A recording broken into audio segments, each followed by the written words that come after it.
इतनी उतनी शराब तो सेहत के लिए अच्छी होती है। डॉक्टर शराब पीना रिकमेंड करते हैं। क्या ये हमारे खुद के दिमाग की उपज है या इनका कोई साइंटिफिक रीजन है? आज बात शराब पर और उसका इन्फ्लुएंस हमारी इम्यूनिटी पर।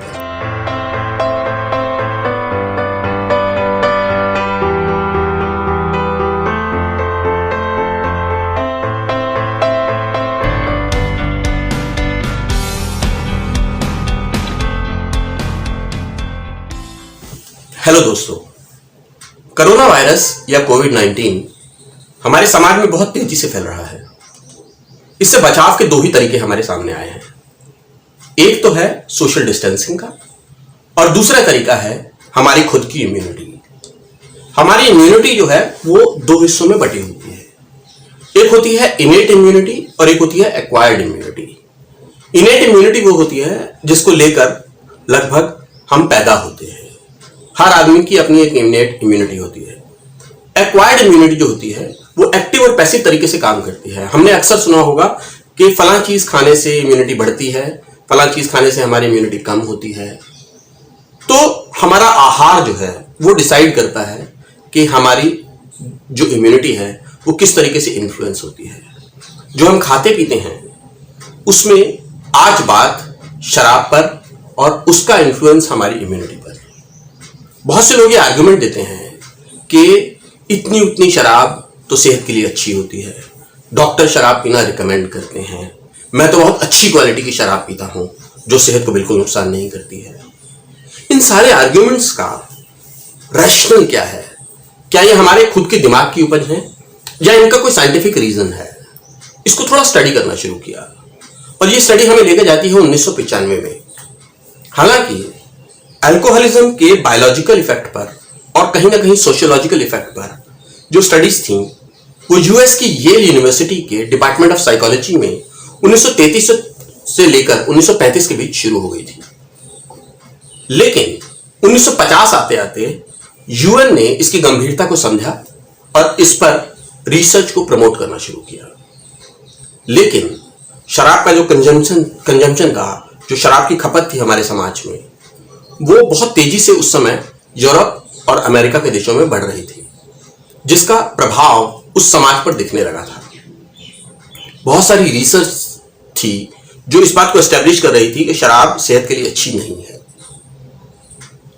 National institute of alcohol abuse and alcoholism America का बहुत स्ट्रांग तरीके से इसको प्रोपोगेट कर रहा था, जिसे काउंटर करना सरकार की एक तरीके से मजबूरी बन गई थी, क्योंकि शराब की लॉबी उससे बहुत बड़ा रेवेन्यू जनरेट होता है। यहां पे यूएस के दो डिपार्टमेंट सामने आए।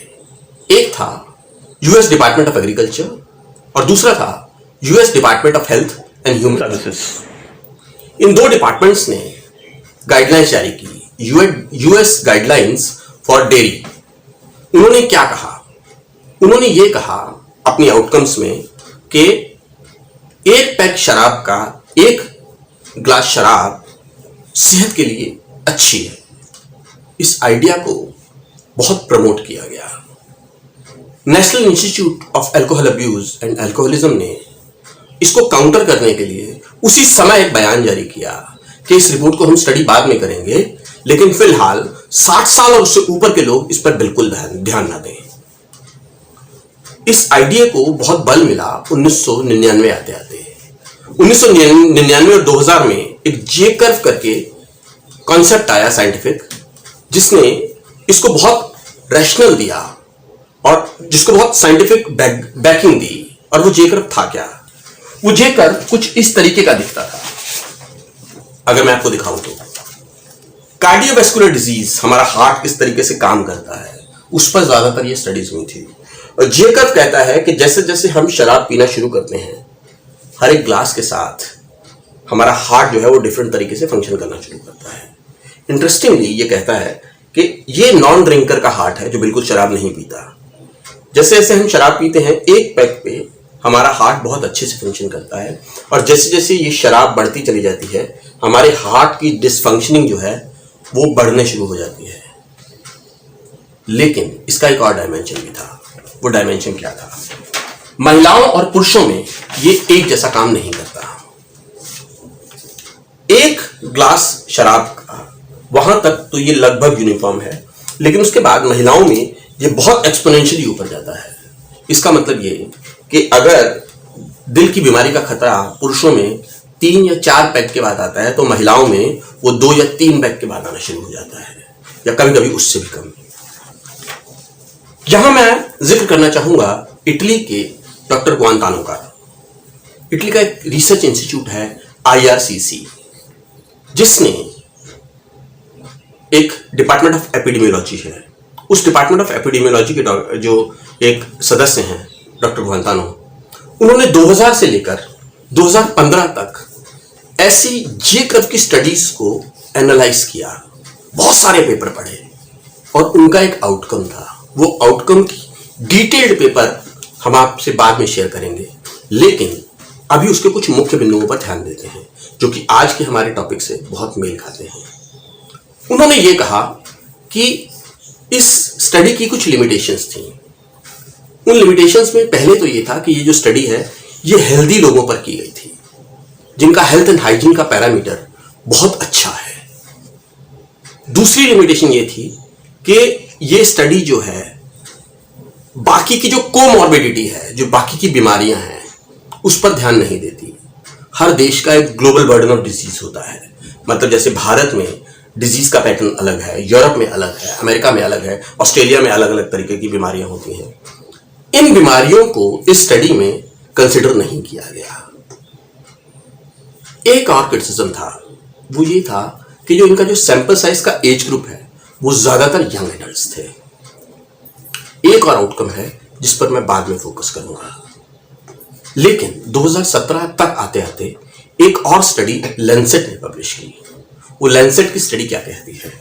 वो लैंसेट की स्टडी कहती है कि एक बूंद शराब भी, even a drop of alcohol, is not good for health, is not good for health. I repeat, एक बूंद शराब भी सेहत के लिए हानिकारक है। इसी स्टडी का हिस्सा रही डॉक्टर सोनिया सक्सेना। उन्होंने बहुत अच्छे तरीके से इसको समझाने की कोशिश की। वो क्या कहती हैं? इंपीरियल कॉलेज लंदन की डॉक्टर सोनिया सक्सेना इसको इस तरीके से समझाती हैं कि लगभग 1 लाख लोगों में अगर हम स्टडी करें जो अभी नॉन अल्कोहलिक हैं, शराब नहीं पीते हैं, और वो शराब पीना शुरू करें, तो एक पैग पर 1 लाख लोगों में लगभग 914 लोग ऐसे हैं जिनको ये खतरा पैदा हो जाता है कि उनको कैंसर हो जाएगा। शराब कैंसरस है, इस बात पर बहुत सारी स्टडीज पब्लिश हो चुकी हैं। लेकिन जब ये 1 पैग से 2 पैग हो जाते हैं तो इसमें 4 नंबर ऐड हो जाते हैं। ये 914 से 18 हो जाता है। तीसरे पैग के साथ इसमें 63 लोग ऐड हो जाते हैं, और चौथा पैग आते आते 338 लोग ऐड हो जाते हैं। मतलब 914 का ये आंकड़ा चौथे पैग तक आते आते 1319 पर पहुंच जाता है। यूके की हेल्थ सेक्रेटरी भरी सभा में बहुत स्ट्रांग बयान देती हैं इसी बात को स्टैब्लिश करने के लिए। वो क्या कहती हैं?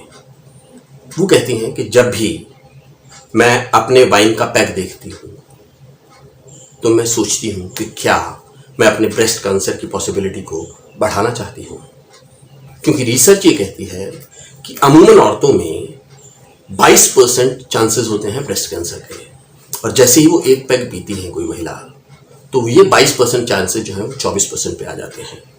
2 पैक के साथ ये 34% हो जाता है। इस तरीके से ये पॉसिबिलिटी बढ़ती चली जाती है।